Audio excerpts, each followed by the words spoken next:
FIFA football বিশ্বকাপ ২০২৬-এ কিন্তু প্রথম অঘটন ঘটেই গেল। স্পেন এবং কেপ ভার্দের যে ম্যাচটা সেটা কিন্তু ০-০ গোলে ড্র হয়েছে। এটাকে বলা যায় যে এই বিশ্বকাপের প্রথম বড় অঘটন। সবাই ভেবেছিল যে স্পেন ইজিলি জয়লাভ করবে, কিন্তু কেপ ভার্দে আরকি সেটি সফল হতে দেয়নি স্পেনের সেই মিশনটি। ফলে এই ম্যাচটি ০-০ গোলে ড্র হয় এবং পয়েন্ট ভাগাভাগি করে। এটা স্পেনের যে ফলাফল বা গ্রুপ চ্যাম্পিয়ন হয় যে খুব বেশি বড় প্রভাব ফেলবে সেটা আমার মনে হয় না। স্পেনের এটা ব্যাড লাক যে তারা আজকে জয়লাভ করেনি। খেলাটা সম্পূর্ণই তাদের নিয়ন্ত্রণে ছিল, কিন্তু ওই শেষ মুহূর্তে গিয়ে বা গোলের কাছে গিয়ে তারা আরকি সেই কাঙ্ক্ষিত গোলটি পায়নি। কিন্তু বাদবাকি সবকিছুই কিন্তু স্পেনের ফেভারিট ছিল। তারা যথেষ্ট ভালো খেলেছে।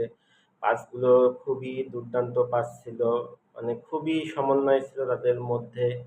আর খুবই অ্যাকুরেট পাস খেলেছে। খেলার মধ্যে একটা শৈল্পিকতা ছিল আমার কাছে যেটা মনে হয়েছে। মানে এটা সম্পূর্ণই স্পেনের ব্যাড লাক যে তারা শেষ মুহূর্তে গিয়ে গোল দিতে পারেনি। তারা কিন্তু যথেষ্ট গোলমুখ যথেষ্ট আক্রমণ করেছে, কিন্তু বেশিরভাগ আক্রমণই তাদের আরকি ওই গোল পোস্টের আশপাশ দিয়ে গিয়েছে।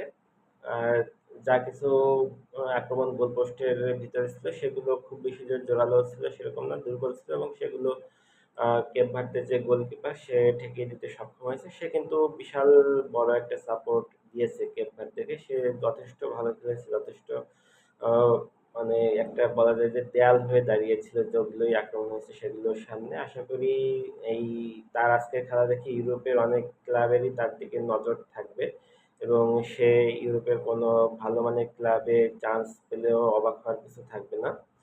তবে স্পেন তাদের ফরওয়ার্ডে আরেকটু উন্নতি করতে পারে।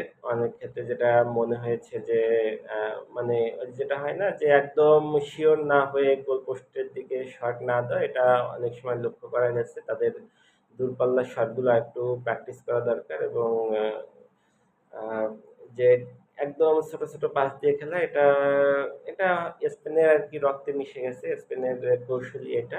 আ এটা নিয়ে কিছু বলার নেই। তবে স্পেনের খেলা ভালো ছিল। সামনের ম্যাচগুলোতে আশা করি এরকম হবে না। ২-১ টা ম্যাচে এরকম হয়ে থাকে। এটা স্বাভাবিক।